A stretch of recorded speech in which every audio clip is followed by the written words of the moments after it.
Paranormal experiences don't really work to a timescale, and therefore we invite you to listen to a dark minisode.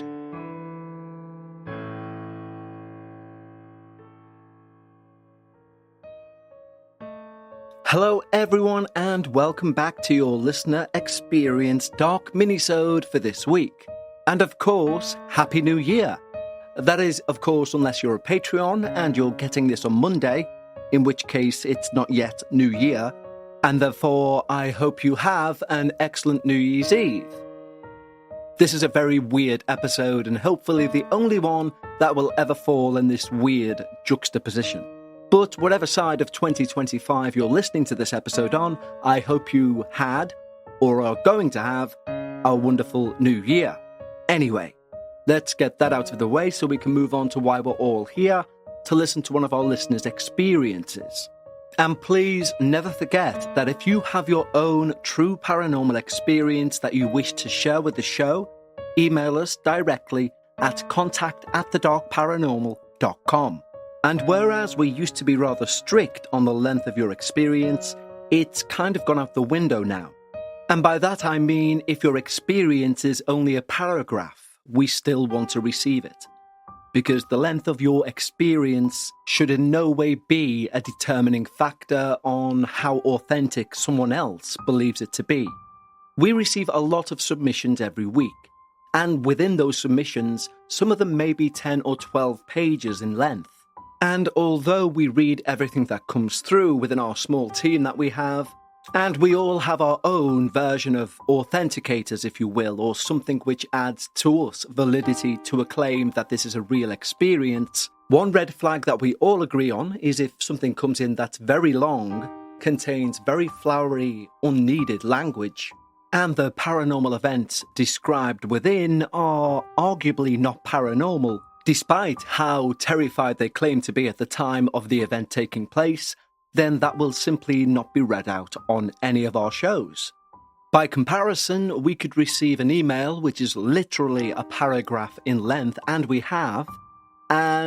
we've all agreed this is bone-chilling.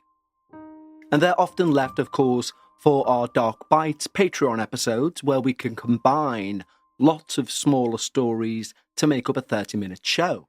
I've mentioned before I've had real-life experience of this after going to watch The Exorcist, the latest one, and then getting the cab home, which was 5 minutes, and the cab driver told us a ghost story which was about maybe 2 minutes in length, and it was much more terrifying than the 2.5 hours or however long the film was.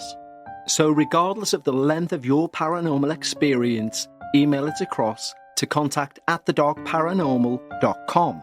And of course, if you'd like to become one of our Patreon team members, just head over to patreon.com/thedarkparanormal. But right now, let's jump into our minisode for this week. And once more, we are warned of the dangers of divination. Hi Kev, I know everyone says this, but I appreciate the platform you've created for those of us interested in the paranormal.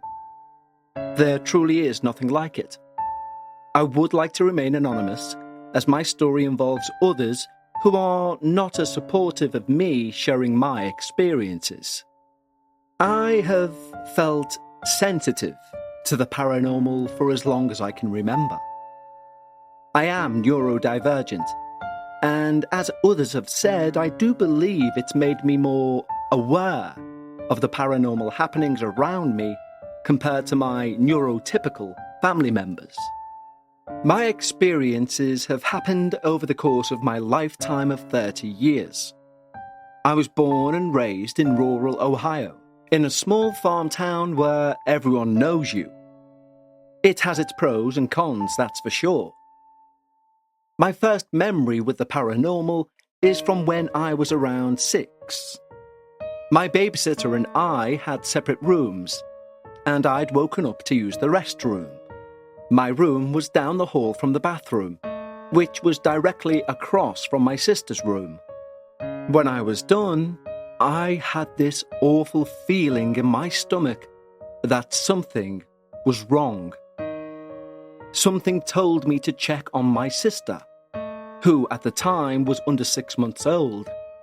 Her bedroom door was slightly open, so I opened it a bit further to peek in. And to my horror, I see this black mass, human-like silhouette leaning over her crib.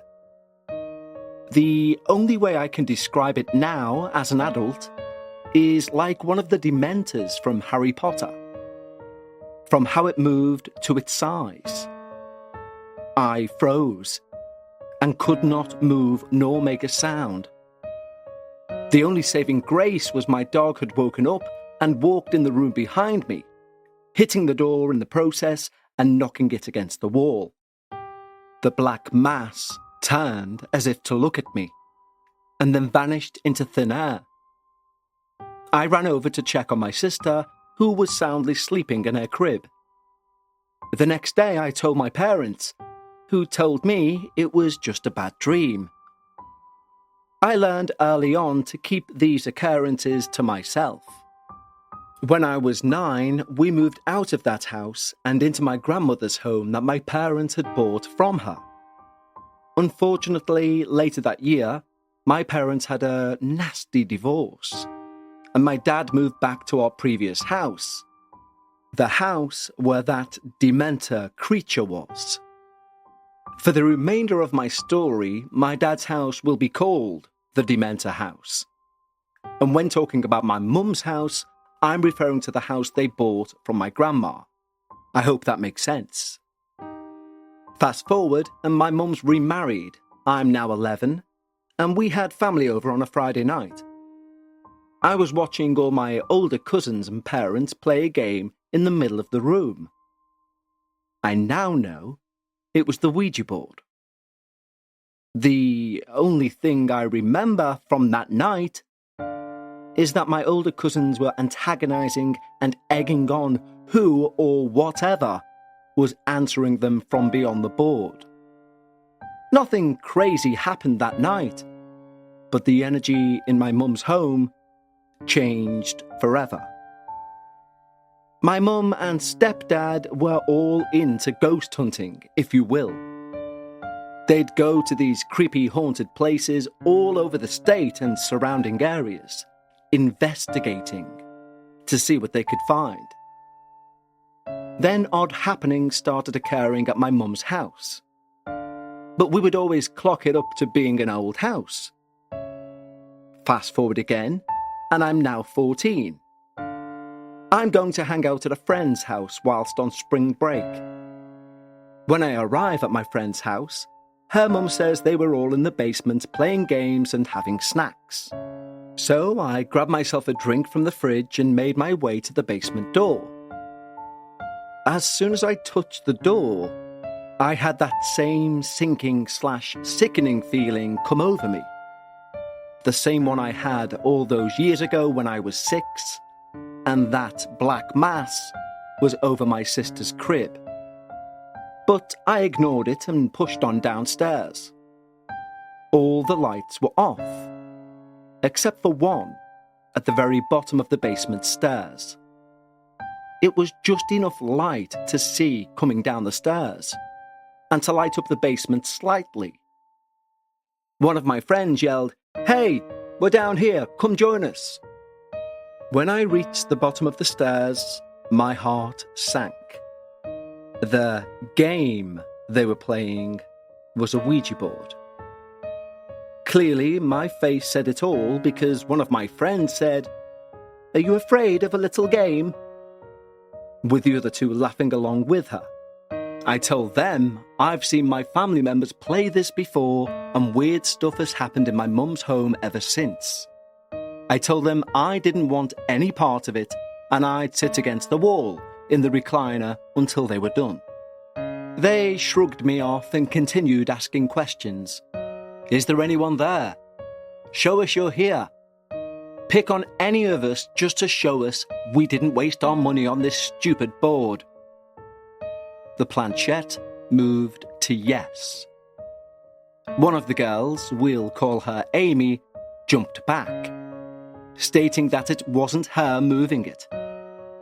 One of the other girls, Sarah, said, "Well, it wasn't me."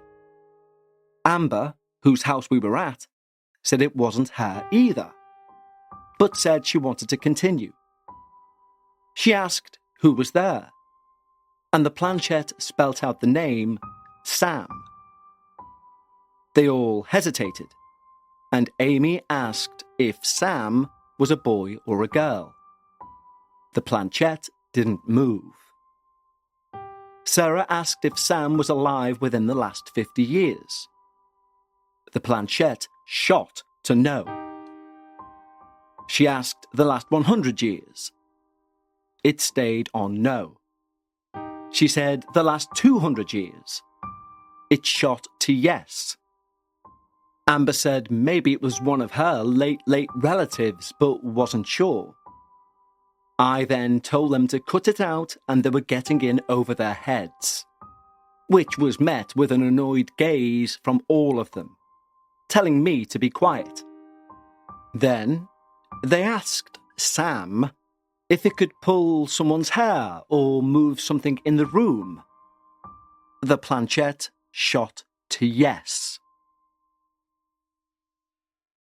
Let's take a quick break in proceedings to talk to you about the holiday season and the M word. Not mistletoe, money. Because food, decorations, presents, they don't come for free, and at this time of year, everyone knows to the last digit what is in their bank account. Well, I know I do anyway, and when I get my statement in January, I look and think I didn't need to go out then, I didn't need to buy that, I didn't need to buy as many of those. And I kick myself and say next year you'll do something better with your money. And that was me rinse and repeat until last year when I actually did. Now, you'll have heard me talk about acorns before, and there's a reason for it, because acorns make it easy to start automatically saving and investing for you, your kids, your retirement, even during the holidays. You don't need to be an expert. Acorns will recommend a diversified portfolio that matches you. And you don't need a ton of time. You can create your Acorns account and start automatically investing your money in just 5 minutes. And you don't need to be rich. Acorns let you get started with the spare money you've got right now. That could be $5 a day or just even your spare change. That's right, Acorns can round every purchase you make up to $1 and automatically invest that spare change for you. So if you buy a coffee on the way to work, that's investing. And you can get bonus investments just for buying the stuff you need from the brands you love. The change I said I made last year, well, I looked at all the excess I would have spent and I invested it. And believe me, guys, that's why Acorns are so important. And I'll be doing the same this year, because when you look at your statement in January and you see you've invested money instead of wasting it, it's a great feeling. So head over to acorns.com/darkparanormal or download the Acorns app to start saving and investing for your future today. Paid non-client endorsements. Compensation provides incentive to positively promote Acorns. Investment involves risk. Acorns Advisors LLC, an SEC registered investment advisor. View important disclosures at acorns.com/darkparanormal.